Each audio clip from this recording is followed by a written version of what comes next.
Dünyanın ve daha ötesinde, evrenin en temelinde sadece görünmez enerji alanları ve frekanslar yatar. Madde dediğimiz bu katı gerçeklik, o kaotik titreşimlerin devasa bir manyetik ızgara üzerinde hizalanarak algılarımıza render edilmiş halinden ibarettir. Falan falan. Dur.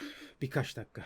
Dur. Hemen düşüncelerin o çok bilmiş kafan yine her zamanki gibi. Ya bunları zaten biliyoruz diye difiremesin. Cevap vereceğim diye kıvranmasın arsız sancılarla. Dur bir dur. Sana bu şeyin bir ışık şeysi olmasından daha önemli ve daha önce duymadığın ekstra bir bilgi versem çok çok daha önemli. Bu yansımaların vekil sunucusunun, buraya dikkat, vekil sunucusunun ya da projeksiyon cihazının ya da sınır istasyonunun dünyanın tepesinde, Kuzey Kutbu'nda gizleniyor olduğunu söylesem.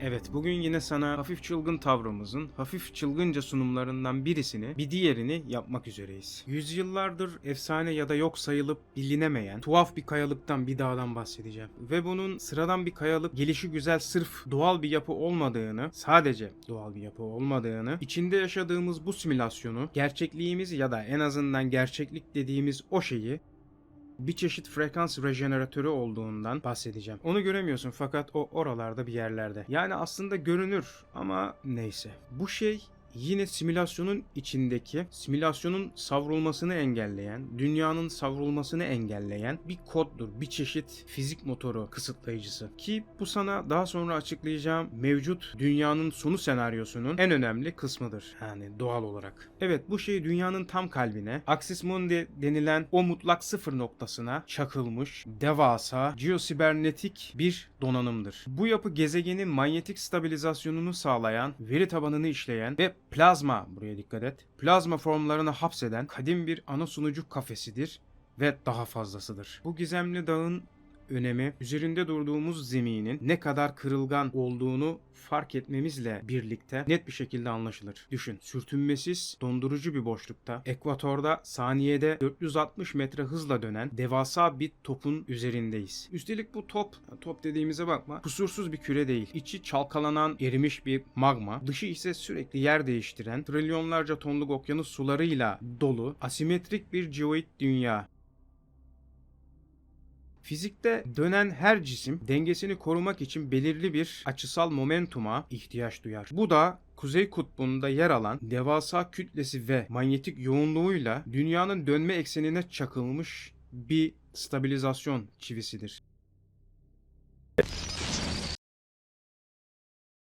Bir topaç düşün. Henüz hızını kaybetmemişken dimdik durur. Ama yavaşladığında yalpalamaya başlar ve sonunda devrilir. Dünyanın iç çekirdeği yüzeyden daha hızlı döner. Bu gezegeni dengede tutan mekanizmadır. İşte bu da bu iç çekirdeğin yüzeye çıkmış manyetik uzantısıdır. Sistemin volan ağırlığıdır. Kutuplardaki bu yoğun manyetik kütle dönüş eksenini kilitler ve dünyanın yörüngesinden savrulmasını engeller. Bu dağı fiziğin sınırlarını zorlayan ya da daha doğru ifadeyle fiziği yaratan belki bir çeşit ruhsal merkez olarak değil, sadece bu şekilde değil, aynı zamanda aynı anda gezegenin mekanik stabilizasyonunu sağlayan yapı olarak konumlandırıyor. Sistem güneşten gelen tanrısal ışık ya da başka bir ifadeyle plazma olarak adlandırılan ham enerjiyi doğrudan kullanamaz. Bu enerji milyonlarca volttur ve saf haldedir. Biyolojik yaşamı ve gerçekliğin hassas devrelerini, dokularını anında yakar. Sistemin merkezindeki çekirdek saf ve yoğunlaştırılmamış bir çeşit monolittir. Bir transformatördür. Burası ferromanyetik bir tekillik noktasıdır. Yarattığı muazzam ferromanyetik alan öncelikle atom altı parçacıkların spin yönlerini hizalayarak madde dediğimiz gerçeklik dokusunu stabilize eder. Ancak işlevi sadece bununla sınırlı değildir. Tıpkı uzaydaki bir kara deliğin olay ufkuyla birlikte ışığı yutması gibi bu manyetik odak da atmosferdeki serbest radikalleri yutar. Biliyorsun daha evveli biraz anlatmıştık. Serbest radikaller mevzusu çok önemli, çok çetrefilli, tuhaf bir konu. Belki yine zaman zaman oralara elleme yaparız.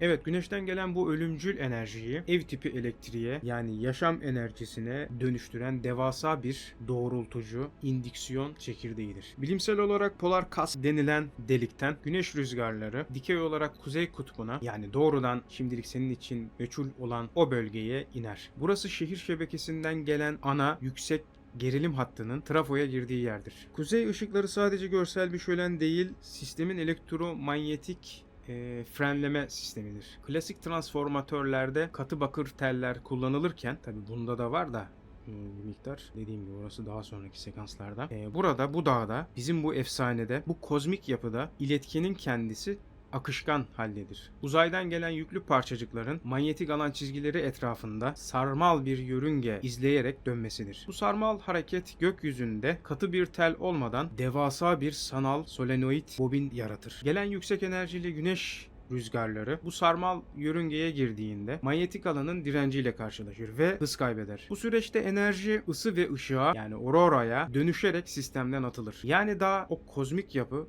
gelen ölümcül voltajı bu plazma halkaları sayesinde sönümler ve çekirdeğe zarar vermeyecek seviyeye indirger. Atmosferden giren milyonlarca voltluk kaotik güneş plazması bu çekirdek tarafından emiliyor. Frekansı düşürülüyor ve yer kabuğunun altına akan, biyolojik yaşamı besleyen güvenli telürik akımlara, yeraltı nehirlerine biliyorsun dönüşüyor. Piramitler ve ley hatları işte bu dönüştürülmüş sistemsel elektriği dünyaya dağıtan damarlardır.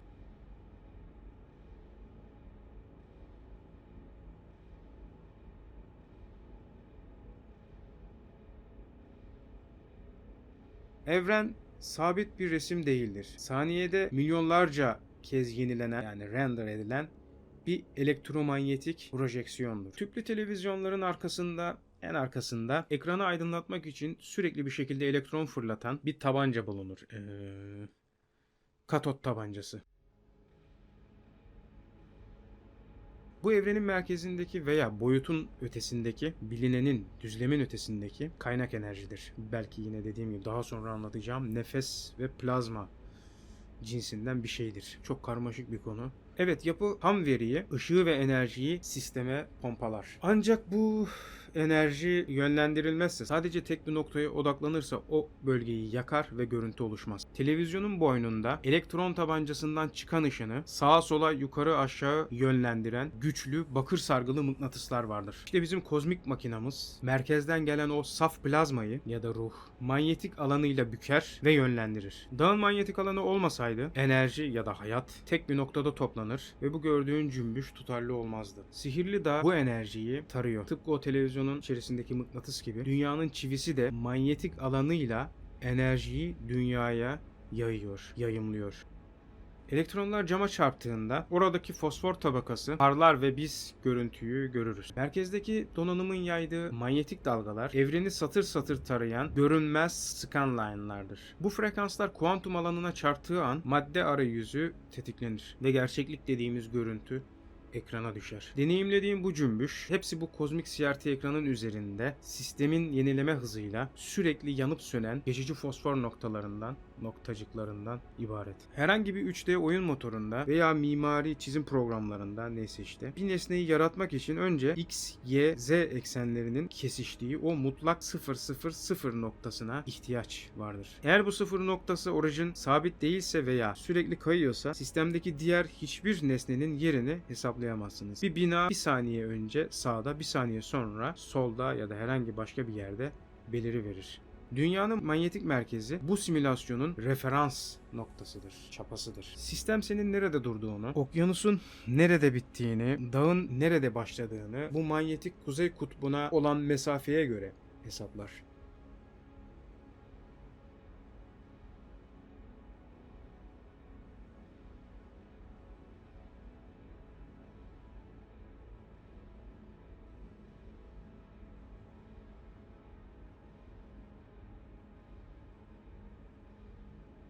Simülasyona uzaydan sürekli bir şekilde yeni enerji yani ham bilinç paketleri girer. Ancak bir veri fiziksel bir diske yazılmadan önce bir yerde depolanmak zorundadır. Dünyanın atmosferinin üst katmanı olan iyonosfer tamamen iyonize olmuş gazlardan yani plazmadan oluşur. Burası radyo dalgalarının sektiği, dünyanın tüm elektromanyetik yükünü barındıran devasa bir enerji okyanusudur. İyonosfer henüz bedenlenmemiş saf ruhların bekletildiği küresel bir bulut sunucusudur. Güneşten gelen bu ham bilinç paketleri fiziksel bir bedene inene kadar yeryüzü ile uzay arasındaki bu manyetik ızgarada asılı kalırlar. Bu arada güneş başrollerimizden birisi olduğu için özellikle öyle diyoruz. Yani güneşten gelen plazmalar ya da ruhlar şeklinde. Evet, bulutta bekletiliyor dedik. Henüz bir kullanıcı değildir bu yapılar. Sadece saf bir potansiyel olaraktan orada bulutta beklerler. Peki bu plazma, ruh, iyonosferden yeryüzündeki bir bedene, donanıma nasıl girebilir? Kuzeydeki o devasa makine, dağ, gidip onları tek tek seçmez tabii ki de. Dağ bu sistemin altyapısıdır. O sadece taşıyıcı dalgayı yayınlar. İyonosfer dalga kılavuzu denen bir gerçeklik vardır bilimde. Kuzeydeki dağ yeryüzü ile iyonosfer arasında görünmez bir manyetik ızgara, devasa bir frekans otobanı kurar. Anne karnında oluşan yeni bir biyolojik beden hücresel bölünmeyle, ki bu anne diyoruz ama şimdi hemen sadece insan gelmesin aklına, öyle söyleyeyim. Evet, biyolojik beden, fetüs, hücresel bölünmeyle birlikte kendine has çok zayıf bir biyomanyetik imza üretmeye başlar. Tıpkı network'e yeni bağlanan boş bir donanım cihaz gibi ping atmaya başlar. Dağın kurduğu bu manyetik ağ üzerinden fetüsün yaydığı frekans ile iyonosferdeki uygun plazma paketinin frekansı rezonansa girer, eşleşme olur. Tıpkı bir şimşeğin gökyüzünden, buluttan toprağa inmek için en uygun yolu bulması gibi. İletken yolu bulması gibi. Buluttaki o plazma paketi de dağın yarattığı manyetik kordon üzerinden kayarak yeni bedene dovlant olur. Eskilerin ruhun indirilmesi veya gümüş kordon dediği şeylerin falan hepsi bununla alakalı. Bu mekanikten bağımsız değil. Donanım ve yazılım frekanslar eşleştiği an birbirine kilitleniyor. Sistem kusursuz işler. Yani bedenler doğar, buluttan yeni plazmalar indirilir. Peki ya sistemden çıkış vakti geldiğinde, donanım yaşlanıp öldüğünde o yazılıma, ruha ne olur? Normalde plazmanın donanımdan ayrılıp sisteme geri dönmesi gerekir. Ama bazen bağlantı kopar. Yazılım arafta kalır veya frekans bozulur. İşte tam burada kuzeydeki dağın o pasif yönlendirici hali biter ve acımasız vakum mekanizması devreye girer.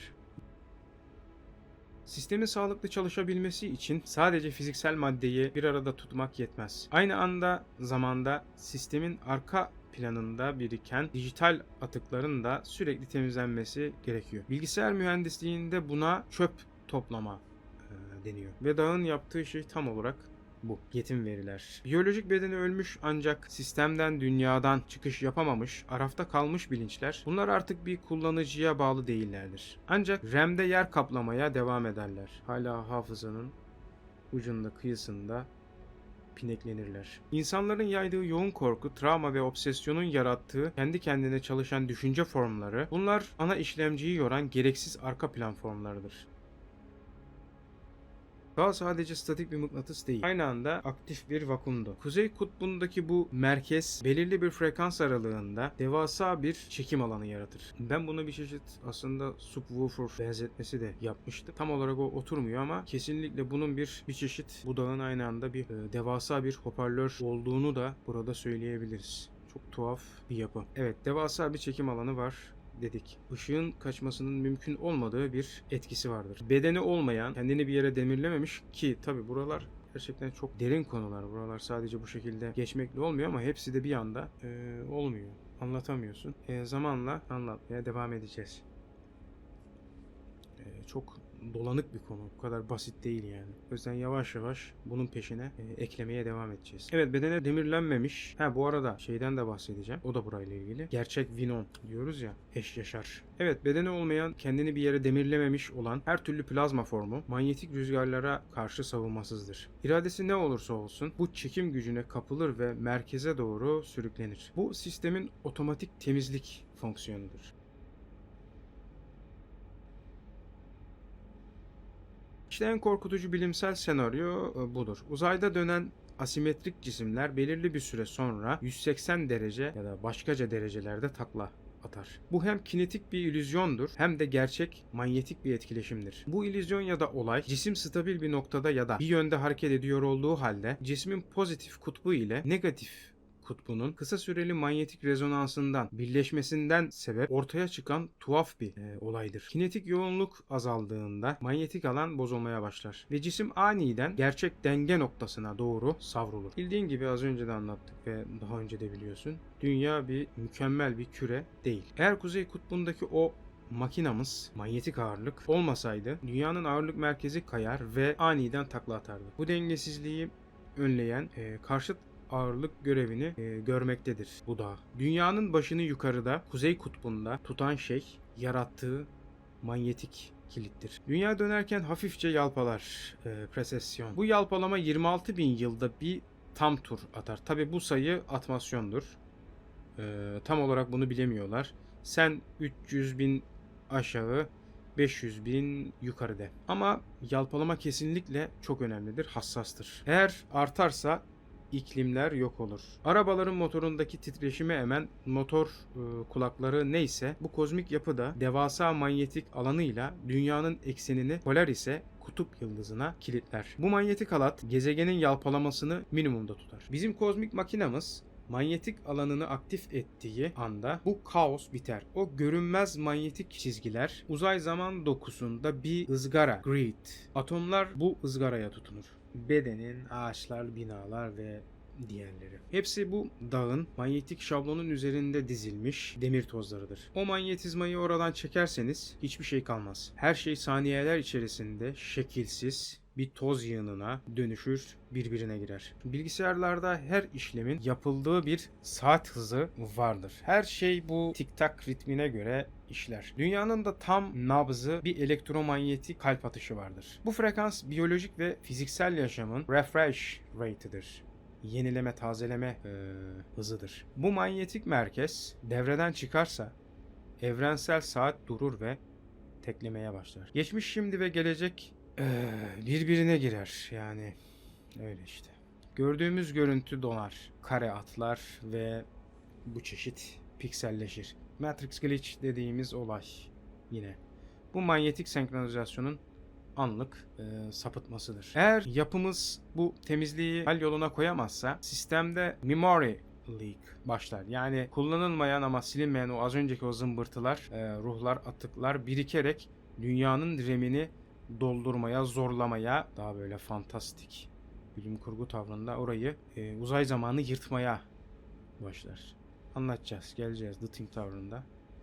Yapacağız, anlatacağız. Evet, tabi bu taş tek başına değil. Dedik ya, aslında bu bir sınır karakoludur.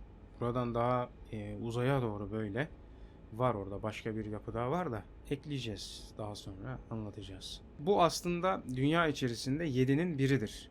Bu kozmik yapı 7'nin biridir. Daha sonra o diğer taşlardan ve daha yukarısından farklı yerlerden bahsedeceğiz. Katot tabancası falan.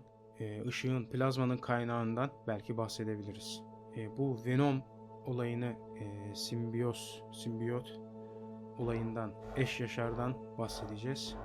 Parazitlerden nasıl yol buluyorlar falan filan. Kişiyi nasıl simüle ediyorlar ya da asimile ediyorlar, onlardan bahsederiz. Think tavrımıza da uyar. Evet, bu hatta tarafsız tarafta, ortalarda bir yerlerde, Araf'ta, Alice Harikalar Diyarı'nda ama en önemlisi Mertlik Diyarı'nda kalmaya devam et. Etki sonunda kayıp parçaların, seni huzursuz eden o kayıp parçaların bulunsun. Nihayetinde mini minnacıktan daha minnacık olan o gönlün huzurla dolsun. Selamlar, sevgiler.